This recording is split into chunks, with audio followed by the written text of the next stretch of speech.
Well, here we are. After 30 odd matches, some more captivating than others, we finally know who'll be taking part in the 2022 Rugby League World Cup final. Mal Meninga's Kangaroos will face Matt Parrish's Toa Samoa outfit following their incredible Golden Point win over the host nation at the Emirates Stadium.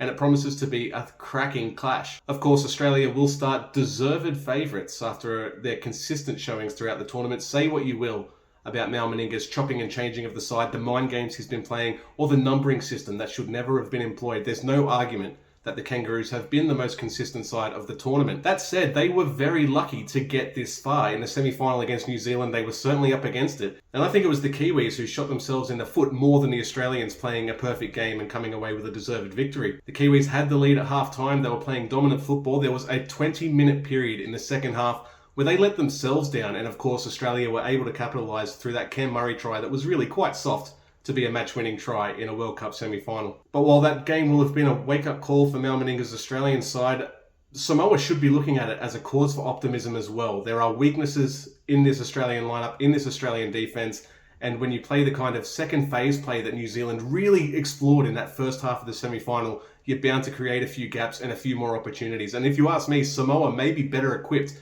in their outside back stocks to seize upon those opportunities and make the most of them, where New Zealand sometimes stumbled in that semi-final. But a problem we've seen with the Samoan side as well is that in contests where they're evenly matched and they're really applying themselves well in attack, they have this tendency to just vanish in defense for a set or two, and that comes back to cause major headaches for them towards the end of a contest. Look for Samoa to start with Josh Papali'i on the bench again as Matt Parrish looks to balance his forward rotation, but thankfully they'll be welcoming back Marty Tapau as well, because they're really feeling the pressure of injuries at a pivotal stage in the tournament, which isn't good for the team or their fans. But the big advantage Samoa will take into this game is the number of premiership winning players and Penrith Panthers players in their team who not only know what it takes to win, but will have a better understanding of the mindset of the people who are going to need to turn the screw for Australia, like Nathan Cleary, Isaiah Yeo, and Liam Martin, who have all been incredible for their team so far. Cleary has come under a bit of pressure and scrutiny, as all halfbacks do at this level, especially when he's involved in a battle for the role with Daly Cherry Evans.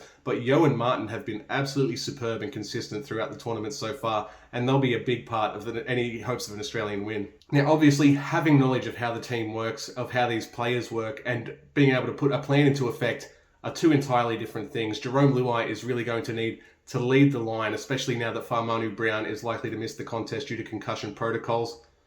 So what the Samoans really need is the leadership in their halves. They've got two great halves in Jerome Luai and Anthony Milford, but they really need Anthony Milford in particular to step up and start applying the experience that he's accumulated over the years at the highest level. But they need a lot of hard running and strong defense in the middle as well. They need to cut down the second phase play and ensure that their defense stays evenly spread across the line. And they also need to capitalize on the explosive power they have on both edges out wide.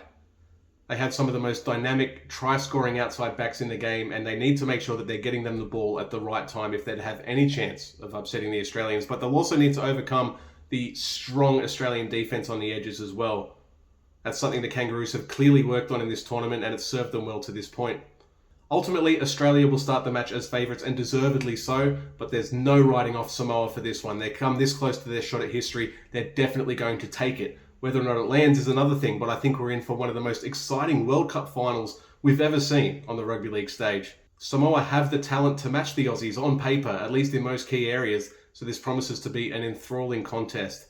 I don't know about you, as Australian as I am, I do love a good fairy tale, and I really hope that if Samoa don't win this game, that they give a really good showing of themselves